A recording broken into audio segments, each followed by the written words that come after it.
Senior صحافی اور تجزیہ کار جاوید چودھری کے مطابق محمد خان جنیجو کے دور کو ہم پاکستان کی سیاسی تاریخ کا سنہری ترین عہد قرار دے سکتے ہیں۔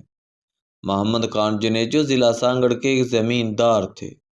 انہوں نے ابتدائی تعلیم کراچی کے سکول سے حاصل کی تھی اور اس کے بعد وہ دوسرے سندھی وڈیروں کی طرح اعلیٰ تعلیم کے لیے برطانیہ چلے گئے تھے۔ محمد خان جنیجو نے 1954 میں زمینداری اور سیاست ساتھ ساتھ شروع کی اور وہ 1962 میں پارلیمنٹ کے ممبر بن گئے اور اس کے بعد وہ مختلف ادوار میں مختلف وزارتوں کے وزیر رہے۔ وہ 1985 کے غیر جماعتی انتخابات کے بعد وزیر اعظم بنا دیے گئے۔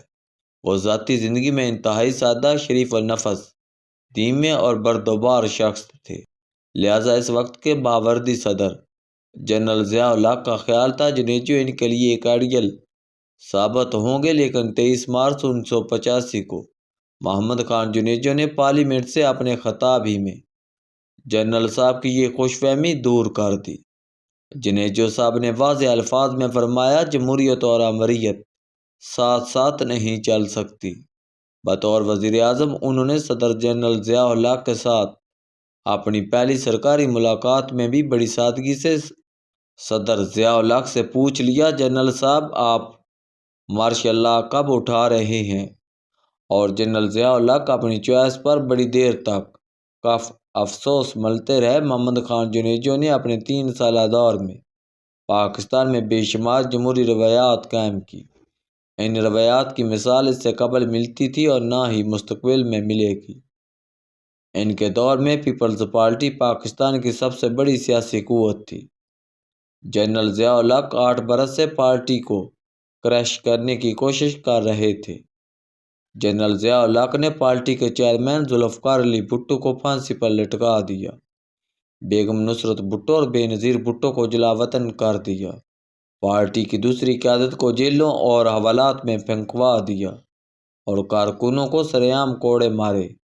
لیکن اس کے باوجود نہ صرف پارٹی قائم رہی بلکہ وہ مضبوط سے مضبوط تر ہوتی رہی۔ محمد خان جنیجو کی کوششوں سے جنرل ضیاء الحق نے 30 دسمبر 1985 کو مارشل لاء اٹھا لیا اور ملک سے ایمرجنسی کے خاتمے کا اعلان کر دیا تو محترمہ بے نظیر بھٹو نے پاکستان واپس آنے کا اعلان کر دیا۔ محترمہ کا یہ اعلان محمد خان جنیجو کا پہلا سیاسی ٹیسٹ تھا۔ حکومت کا ایک فرد جانتا تھا محترمہ واپس آئیں تو مسلم لیگ کی حکومت ان کے سامنے ٹھہر نہیں سکے گی۔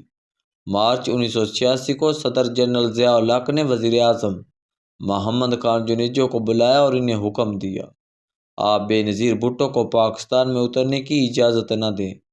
محمد خان جنیجو نے یہ حکم ماننے سے انکار کر دیا۔ ان کا کہنا تھا محترمہ بے نظیر بھٹو کو پاکستانی شہری اور سیاستدان کی حیثیت سے وطن واپس آنے کا پورا حق حاصل ہے اور ہم کسی ضابطے، قانون اور قاعدے کے ذریعے ان سے یہ حق نہیں چھین سکتے۔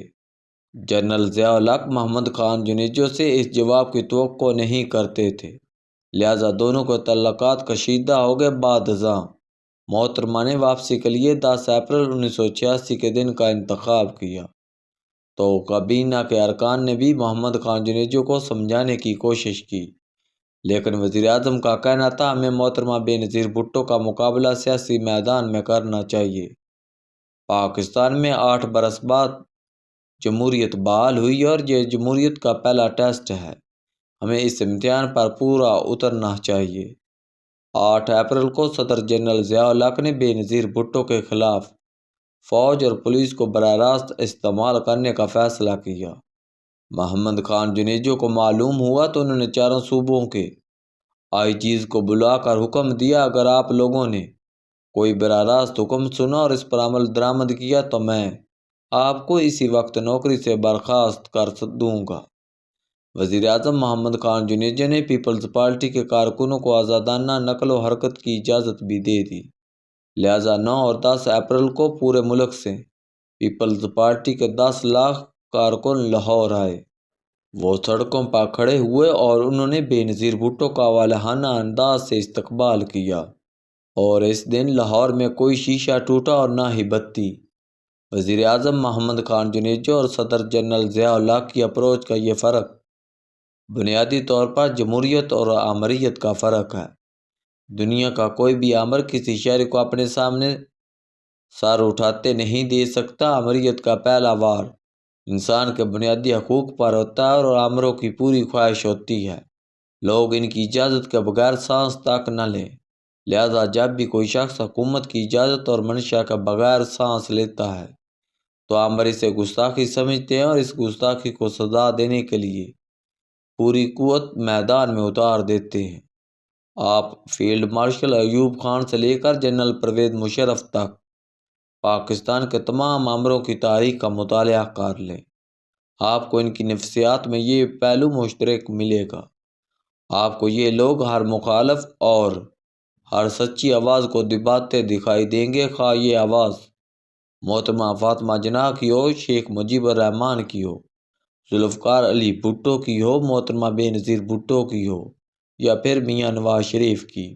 دنیا کا ہر آمر جانتا ہے اس نے کبھی عوام کی عدالت میں نہیں جانا، اس نے عوام سے ووٹ بھی نہیں مانگنے۔ وہ طاقت کے ساتھ اقتدار میں آیا ہے اور جب تک اس کے پاس طاقت رہے گی اس وقت تک وہ اقتدار میں بھی رہے گا۔ لہذا وہ کبھی مفاد پرست سیاستدانوں کو اپنے ساتھ شامل کر کے طاقت حاصل کر لیتا ہے اور کبھی فوج اور پولیس کو اقتدار کے بندربانٹ میں شامل کر کے قوت حاصل کر لیتا ہے۔ وہ کبھی امریکہ جیسی قوتوں کو ملک میں کھیلنے کی اجازت دے دیتا ہے اور کبھی ڈیل کا ڈول ڈال کر اپنا مطلب نکال لیتا ہے، اور اگر خدا نخواستہ اس کے سارے پتے پٹ جائیں تو وہ جنرل ایوب خان کی طرح حکومت کسی نئے جنرل کے حوالے کر کے باقی زندگی اپنے گھر یا فارم ہاؤس میں گزار دیتا ہے، جبکہ اس کے مقابلے میں سیاستدان ہمیشہ عوام کے دلوں سے ہو کر اقتدار تک پہنچتے ہیں۔ سیاستدان جانتے ہیں سیاست دھوپ چھاؤں کا کھیل ہے۔ اگر آج آپ اقتدار کی چھاؤں میں ہیں تو کل تک یہ چھاؤں ڈھل جائیں گی اور آپ کو اپوزیشن کی دھوم میں بھی بیٹھنا پڑے گا۔ لہٰذا اگر آپ آج مخالفین کے خلاف پولیس ڈنڈے اور آنسو گیس استعمال کرتے ہیں تو کل کو یہ آنسو گیس، یہ ڈنڈے اور یہ پولیس آپ کے خلاف بھی استعمال ہو سکتی ہے۔ لہذا اچھے سیاستدان ہمیشہ محمد خان جنیجو کا راستہ اختیار کرتے ہیں۔ وہ سیاسی مقابلے سیاسی میدانوں میں کرتے ہیں۔